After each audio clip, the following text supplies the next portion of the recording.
Hi, Ma.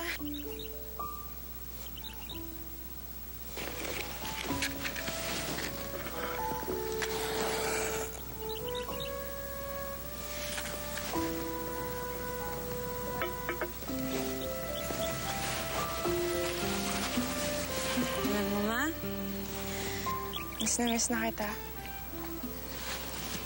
Weird ang tadhana, no? Tagal kayo pinagkahiwalay. Tapos pinagtagpo kayo, magkaaway muna. Bago mo nalaman yung totoo. So, pa kailangan mangyari yun kung sa dulo din naman, magmamahalan kayo. Alam mo, natanong ko na rin sa sarili ko yan. Pero kung titignan mo, lahat na napagpapahirap ni Mama sa akin nung Tita Josephine pa siya, yun yung mga nagpalakas at nagpatatag sa akin.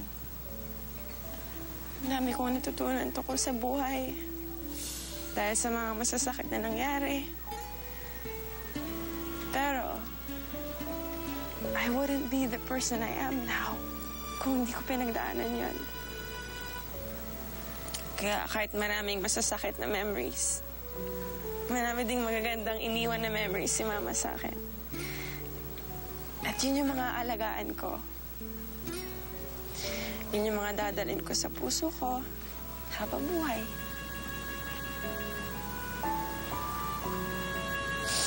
Narinig yan, Ma?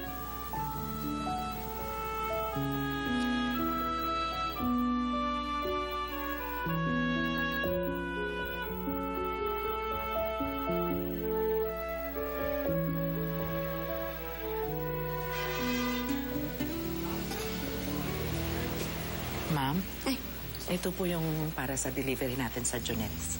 Sige. Thank you, Manang, ha? Sige po. Maribel, naku, sorry, ha. Alam mo, manggit nung panahon talaga, sobrang dami talaga ng orders, eh. But we can continue now the interview. So, paano niyo po naisip na mag-start ng own business? Nako, bukod din ho talaga sa mahilig ako mag-bake, kailangan ko hong itaguyod ang pamilya ko. So, kailangan ko talaga ng steady income. Siyempre, nakakahiya rin kay Mama kung sa kanya ko iaasa yung pamilya ko at saka yung sarili ko. Mahirap po ba mag-raise ng family and start your own business?